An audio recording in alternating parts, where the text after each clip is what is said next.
this is Faith at Faith and Books. How are you doing? I am here with my son Eli. Say hi, Eli. Hello. And we read the Aeneid together. We did. I'm holding it out, right? And so we're going to talk about it. And he knows a lot more than I do because this is my second time reading it, though. But wait, what? Yeah, I read it with Josh when we were homeschooling high school with Josh. I didn't know that. Yeah, so this is my second time reading it. However, he watched what was the course? I listened to it. It was a podcast thing, but it was a short like Stanford University like adult education course on the Aeneid. So he really studied it as he read it, whereas I was just sort of reading it. I did sometimes go to Spark Notes if I got a little bit lost. Which you sort of have to do something like that. And then I started to read an essay in this book on it, but I didn't get very far. So, and it's been a couple weeks since I finished it, whereas you just finished it, right? Yesterday, because I was coming over. So he's going to do more talking about the Aeneid than probably I will, but I'm going to start the discussion with him. So, yeah. So Eli. Yes, Mom? What's your general impression of it? It was great. It was one of the best things I've ever read. It was amazing. Okay. It met my expectations. Okay, all right. And what was the hardest thing about it? Definitely the proper nouns. Yeah, that's so too many. You'll get paragraphs at a time where half of the words are names, and it can just be totally meaningless if you don't know what the names are referring to. Yeah. And I thought, because I've read most of, I never finished it, but the Robert Fagel's translation of the Odyssey, and I remember that we read the Iliad together, or we listened to it on audiobook together, high school years. So that was so I thought I was going to be ahead. I was wrong. There are just so many people and places where there's assumed knowledge. And then there is, and also just the gigantic number of synonyms. There are so many names for especially groups of people. Yeah. So I'm trying to remember all the ones, the Trojans, for example, are called the Trojans, the Ilians, the Phrygians, the Pergamons, the Dardans, the Terculians, and I'm pretty sure that's not it. Yeah, I'm pretty sure I think there's the Greeks are the Greeks, the Danans, the Argives, though I think the Argives might be a subset. The Aegeans, and the Mycenaeans are a type of Greek. They're not all the Greeks are. But this is with all of the groups, and it got the worst with the Italian groups. It wasn't until the end that I realized that the Ausonian means all Italians, but that the Rutilians are one group of Italians. Yeah. Mm-hmm. And that the Tuscans and the Etruscans are the same, but that they're different from the Latins. And so that's really hard. There's a learning curve there. That part was really bewildering, and that was the reason why I would have to go sometimes to Spark Notes, because I was so lost in the weeds that I couldn't figure out what was actually going on sometimes. But most of the time that is not. I don't want to discourage anybody from reading it. You just have to get help. Right, and there's the Fitzgerald, which is what we both read, has a really good glossary in the back. Yeah. So I had one finger in the glossary. Yeah. And I just kept flipping. Yeah, and I was too lazy to even do that. I just would go and read a summary, and then I would get an idea of it, and then that was enough for me. So yeah, but other than that, I think it reads really well. It's a compelling read. Oh yeah, that was, I think the first word I would use to describe Virgil's style is momentum. I got this insane sense of speed. And it ramps up during action sequences, but it never departs. I don't think there are slow moments. No, there aren't. And it's because, he's moving towards his fate. There's this... Yeah, that's true. It's all about inevitability of fate, and the style matches the theme really well. There's this... It reminds me of Beethoven. There's this sense of inevitability, and just there were some sections that I'd read out loud, and I just heard myself going faster and faster as it just... Yeah, they could be real. I don't know if you can hear children crying in the background. There's a lot of people in the other room. Yeah, my children came along.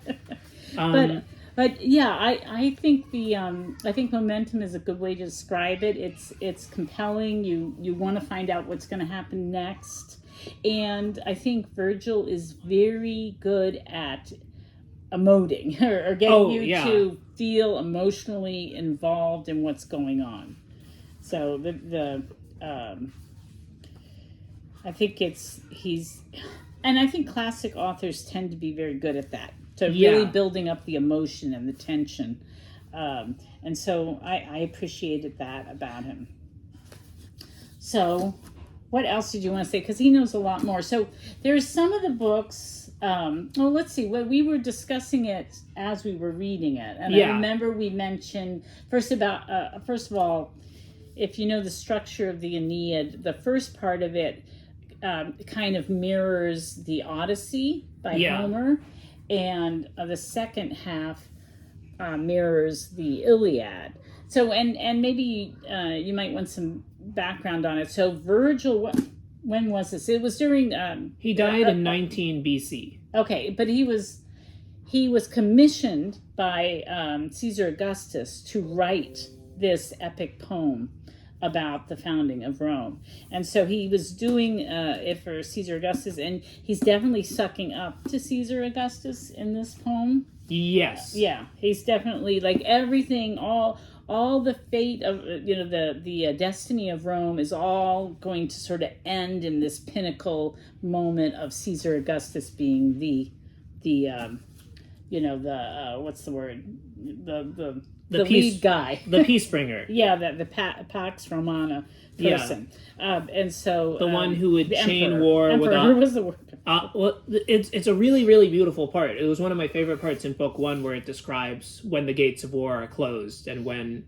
Actually, can I find it? Because it's really, really good. Yeah, sure. While you're looking for it, I had a thought. I'm trying to remember. Oh, yeah. So anyway, so it was commissioned for Caesar Augustus. And so... and Virgil's definitely doing homage to Homer by really imitating Homer and starting with the Odyssey, which is a journey, but it's Aeneas is a Trojan, and Troy has been taken by the Greeks, and he escapes, and with his father and his son and a bunch of followers, and he is. How does it come out that he is fated to found Rome? When does that first crop up? Well, I think in book 1, but even in the Iliad itself, Neptune prophesies that the Trojans, after they're defeated, will not die off the face of the earth. Okay, but through it, the line of Aeneas will continue. So that's in Homer. Okay, all right. But in the book, actually, it's part of this long quote from Jupiter. Is that Venus, Aeneas' mother, complains to Jupiter, and Jupiter says, "Be calm, because his fate is to become the father. He's not going to die. His fate is to become the father of this great nation." And he's making all of these predictions about the future. So this is one of the parts where he departs from Homer a lot, and it's one of the most interesting things is the way Virgil plays with time, because this is set in Homeric times, but it's about the present and the more recent past. So there are loads of times where there are these prophecies set in the past, prophesying the future, which is the recent past to Virgil, including things that happened during Virgil's lifetime, like the Battle of, I think it was... And there's one, I forget what book it was, where aren't they looking at... They're looking shield. At the shield. And it's that was another one of my favorite parts. Who made the shield? Vulcan? Vulcan made the shield. Makes the shield, and the shield is telling the history of Rome. Yeah, the shield tells the whole... So it's the bit... I mean, the pictures on the... He's embossed on the shield. Or whatever on the shield. All these... and it's high points of Roman history. It's a full half of book 7 or 8 is just describing the just shield going of through the Aeneid. whole history. It's so cool, and I love at the end of it how it ends this incredibly detailed history that ends with stuff that happened while Virgil was alive, which blows my mind when I think about it, because it all feels so epic and ancient, and this was contemporary to him. This would be like writing about 9/11 as if it was the fall of Troy, like or the fall of the Berlin Wall or something.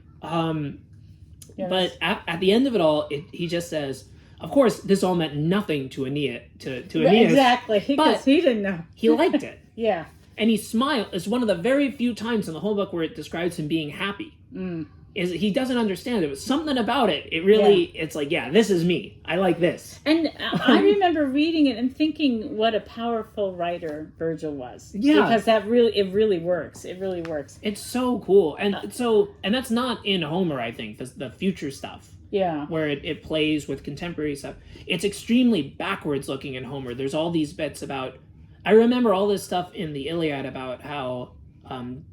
Decrying, Homer's modernity. If men, this was of course how strong men used to be then in the time of the War of Troy, not the way men are now. And there's this sense of like decay.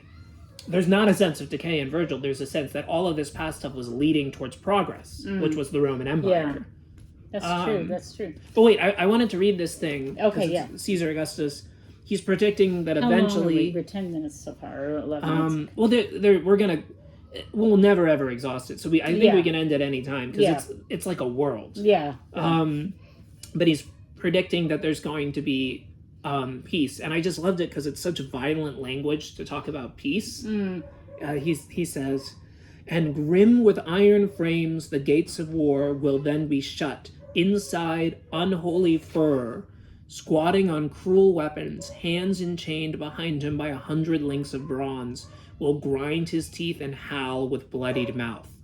So that's about the end of war. Oh, wow. War is finally like made captive behind the closed gates. Wow, I don't remember that there were so many lines that just like really stuck out to me.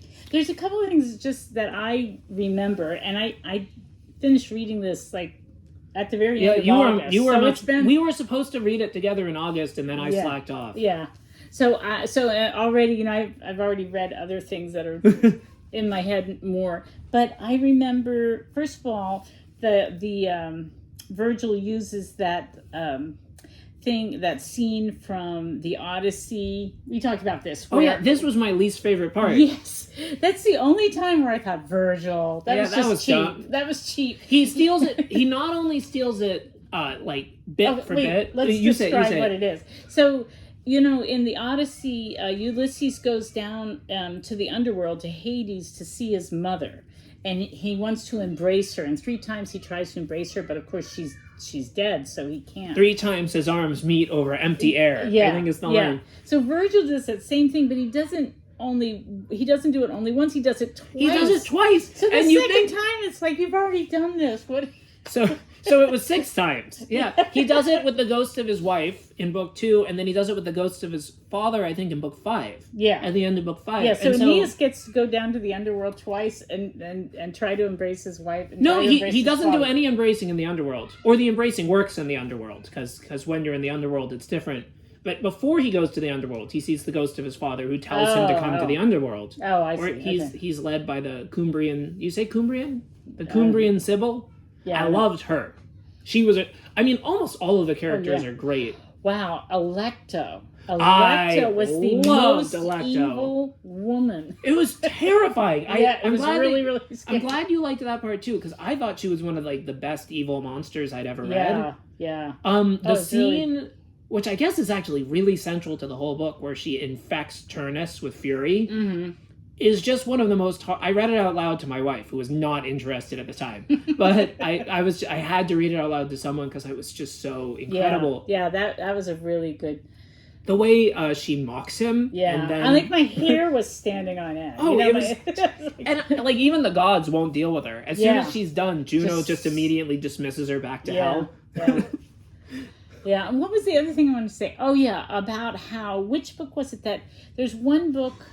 Is it the first time when Aeneas goes down? Because you can really see how Virgil inspired Dante. Yes, you can. And the similarities and differences are really interesting. Yeah. Because there are certain things that Dante definitely took directly from Virgil. But there are other areas where I think Dante was a better writer than Virgil. And it kind of tickles me to think how much Dante would have hated that anyone would think that he was better than his hero, because he just it's not sycophantic because he's such a good writer. Dante is the amount of praise he heaps on Virgil, but it is just like, he was truly in love with his hero. Like it dominated his mind. He would hate to have someone think that he was a better writer than Virgil. Mm-hmm. But like his thoughts are deeper. There's only one bit in the whole Aeneid that feels philosophical, which is in book 6 when they're going to the underworld, and he explains why it is logically necessary that like there needs to be reincarnation because evil is inherent in matter, because matter is inferior to pure ideas. Which I found out about Virgil from his earliest biographies, which really shocked me, that he hung out with the Epicureans. I don't detect a single whiff of Epicureanism in the whole Aeneid. I just don't buy it. No, but apparently he was really reflective. sympathetic with them in practice. But I get a lot of stoicism, except for the part about being stoic. He seems in favor of emotion. Aeneas is always weeping, and it always seems to be portrayed as heroic. Yeah, that he feels so much pathos and empathy with people around him. Yeah, because I think pathos, emotion is dramatic. And when you're telling a story, I think it's harder to draw the reader in. Yeah, when you're being stoic. Somebody's outside our door trying to come in. And then there are some bits of like Platonism, like in book 6. So he was definitely like, if he had lived after he was done the Aeneid, I've read that he wanted to just study philosophy for the rest of his life and maybe be done with poetry, but he didn't get the chance to even finish the Aeneid.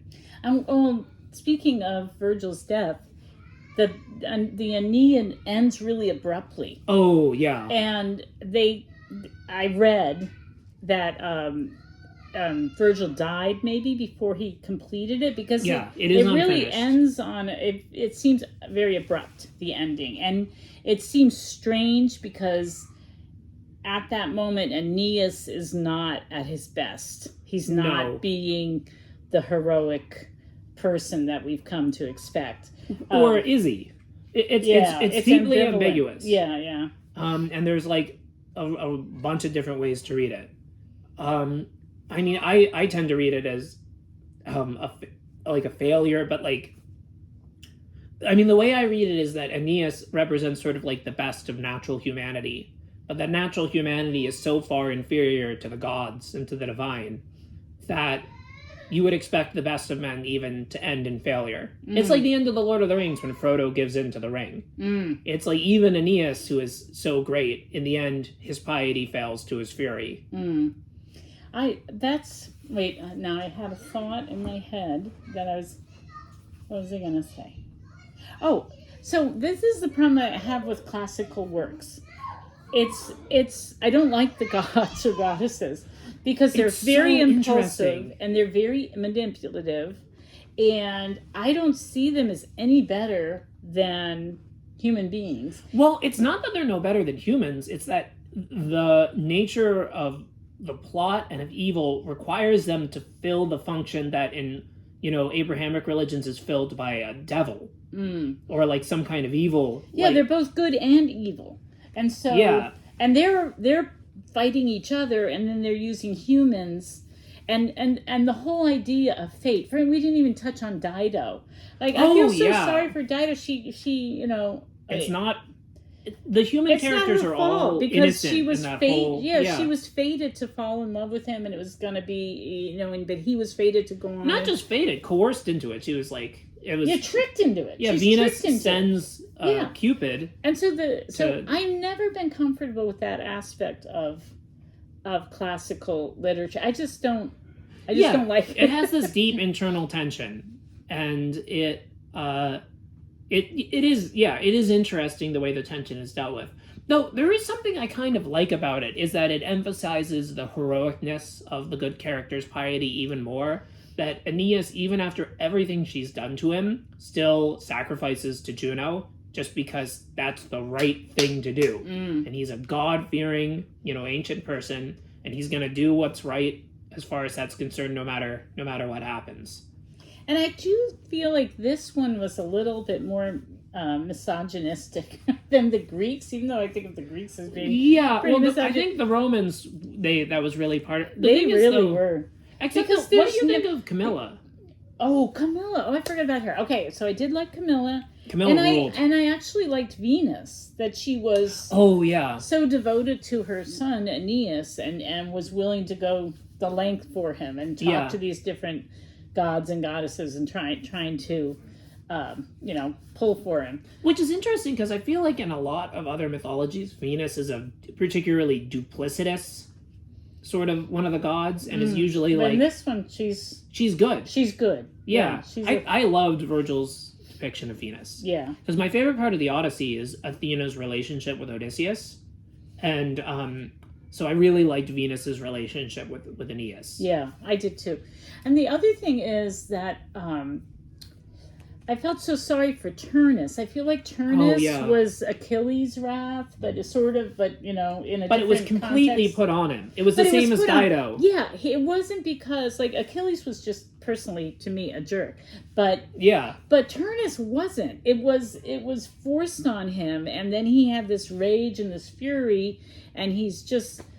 And he's going to lose. I felt more sympathetic for Turnus. A lot more sympathetic for Turnus than I did ever Achilles. Except that it does seem like beyond just the fury that was given to him, he did occasionally go above and beyond and do bad things that were not made for him to do. I don't know. I think he was very soured because he was going to marry Lavinia. All this stuff was set. And then all of a sudden... And his future mother-in-law loved him so much, like a son. Yeah. And then Aeneas comes in and disrupts everything. Yeah. And it's not his fault because it's fate, so you can't blame Aeneas. But I don't know. And I think that had a lot to do with the tension. Because, Rome was always trying to justify all its conquests. And it was always done as sort of a just war because... Every war was framed as being defensive somehow. And I think Virgil was sort of excusing the fact that, the Romans started taking over all their neighbors.